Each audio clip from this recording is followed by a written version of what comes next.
Bonjour, nous allons nous intéresser au détachement de travailleurs. La question du détachement de travailleurs est une question très importante aujourd'hui en Europe. Le droit européen vise à la réalisation d'un marché intérieur, c'est-à-dire que des entreprises doivent pouvoir assurer des prestations d'un pays à un autre et dans le cadre de ces prestations, elles doivent pouvoir détacher des travailleurs. Mais ce détachement de travailleurs ne doit pas se faire à n'importe quelle condition. Bien évidemment, il ne faut pas créer une concurrence déloyale au détriment des travailleurs. Par conséquent, il doit y avoir respect des droits des travailleurs, des droits élémentaires, et l'enjeu, bien évidemment, c'est d'éviter le dumping social, c'est-à-dire d'éviter que la concurrence ne se développe au détriment des travailleurs qui sont détachés d'un pays à un autre. Qu'est-ce que nous entendons par travailleur détaché ?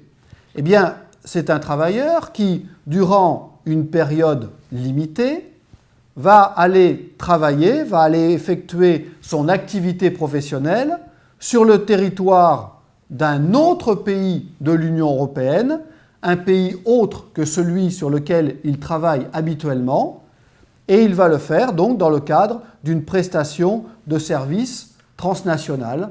C'est la situation notamment de travailleurs venant de Roumanie, de Bulgarie, de Pologne, qui vont venir travailler en France, en Belgique, en Allemagne ou dans d'autres pays. Les États doivent veiller à garantir à ces travailleurs détachés un noyau de règles impératives de protection minimale. Donc vous voyez un noyau de règles qui vont s'imposer, mais un noyau de règles qui, en l'état actuel du droit, prévoit simplement une protection minimale. Les États, notamment les États qui vont accueillir des entreprises qui détachent des travailleurs, les États doivent veiller à ce que ces entreprises appliquent un certain nombre de règles aux travailleurs qu'ils détachent. C'est-à-dire que ces entreprises doivent garantir à leurs salariés un certain nombre de règles qui sont prévues par la loi, le Code du travail, ou bien qui sont prévues par des conventions collectives déclarées d'application générale. Convention collective déclarée d'application générale, c'est ce que nous entendons en France par des conventions collectives qui ont fait l'objet d'un arrêté d'extension, c'est-à-dire des conventions collectives qui sont obligatoires pour toutes les entreprises dans le secteur d'activité. Autrement dit, l'entreprise qui vient d'un pays de l'Est, notamment, quand elle va venir exercer son activité dans un pays de l'Ouest de l'Europe, elle doit respecter un certain nombre de règles en la matière, légales ou bien même conventionnelles. Sur quoi portent ces règles ? Sur quoi porte ce fameux noyau dur de règles impératives ? Nous avons des règles en matière de durée maximale de travail. Pensons à la durée hebdomadaire de 48 heures maximum. Les périodes minimales de repos, les 11 heures entre 2 journées de travail, les 35 heures de repos hebdomadaire, les congés annuels payés, le salaire minimal, y compris la question de la majoration des heures supplémentaires, bien évidemment, et c'est très important, les règles de sécurité, de santé et d'hygiène, notamment dans des secteurs d'activité comme le bâtiment et les travaux publics ou bien le secteur agroalimentaire, et bien évidemment, les règles de non-discrimination, en particulier les règles d'égalité de traitement entre les femmes et les hommes. Donc, quelle que soit la relation de travail, les travailleurs détachés doivent bénéficier de ce noyau dur minimal protecteur. Parmi toutes ces règles protectrices, il y en est une qui focalise l'attention et qui est extrêmement importante, c'est la règle qui garantit un salaire minimal. En quoi consiste exactement ce salaire minimal ? Le plus simple est peut-être de prendre un exemple tiré de la jurisprudence. Nous avons une entreprise polonaise, dont le siège réside donc en Pologne, qui décide de détacher en Finlande un certain nombre de travailleurs, 186 travailleurs, pour effectuer des travaux d'électrification sur un chantier. Ces travailleurs ont estimé que leur employeur, la société polonaise, ne respectait pas les rémunérations minimales prévues par les conventions collectives applicables en Finlande. Ils ont saisi le juge, c'est-à-dire le tribunal finlandais, et le tribunal finlandais a posé une question préjudicielle à la Cour de justice de l'Union européenne. Dans cette affaire, le juge européen de Luxembourg va nous donner un certain nombre de précisions importantes sur ce que l'on doit entendre par salaire minimal, et on va voir que cela va au-delà du strict salaire. Le juge européen, donc dans cet arrêt de 2015, nous dit que le salaire minimal est calculé par référence aux conventions collectives applicables dans le pays, et il nous précise que le coût du travail ne doit pas être déterminé par l'employeur qui détache les salariés d'une manière telle qu'il pénalise les salariés qui sont détachés.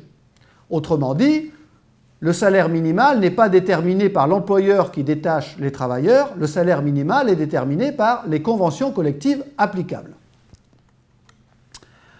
Le salaire minimal, déterminé par la convention collective, va être fixé en fonction de la durée du travail ou en fonction de la tâche à réaliser, et les travailleurs, comme dans toutes les conventions collectives, vont être classés en fonction de leur qualification, de leur formation, de leur expérience, de la nature du travail. Point important, les conventions collectives vont donc déterminer un salaire minimal conventionnel pour chaque catégorie de salariés en fonction de leur qualification professionnelle. Mais le salaire minimal ne correspond pas uniquement au salaire. Et donc la question a été posée, est-ce que ces salariés détachés n'ont pas le droit de bénéficier également d'un certain nombre de primes et d'indemnités? Alors la question a été posée tout d'abord concernant l'indemnité journalière. C'est une indemnité qui est destinée à compenser le préjudice lié à l'éloignement de l'environnement habituel.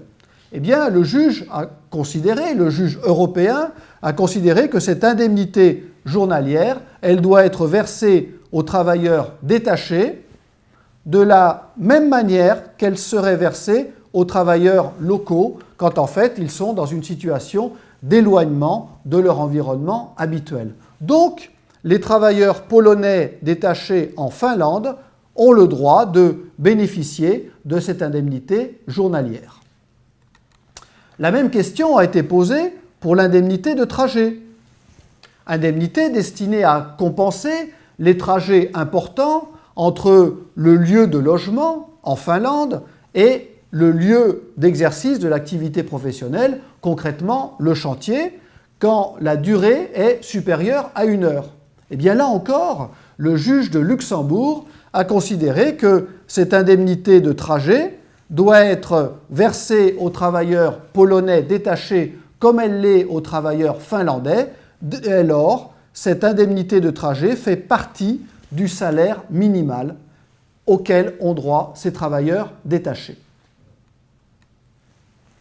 Cette directive de 1996, telle qu'interprétée par le juge européen, doit faire l'objet de contrôles. Et pour améliorer ces contrôles, une nouvelle directive a été adoptée en 2014. Les États ont donc des responsabilités en matière de contrôle de l'application du noyau dur de règles impératives. Les États doivent donc prévoir des inspections efficaces et adéquates, c'est-à-dire que les services d'inspection du travail, notamment, doivent effectuer des contrôles pour s'assurer que les travailleurs détachés bénéficient effectivement de ce noyau dur de règles protectrices, en particulier du salaire minimal, et c'est un sujet important.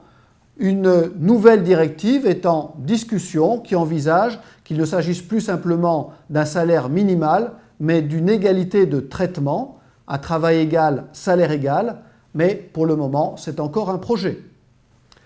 Vous voyez, cette question du détachement de travailleurs fait l'objet de règles protectrices minimales et impose aux États d'effectuer un certain nombre de contrôles efficaces.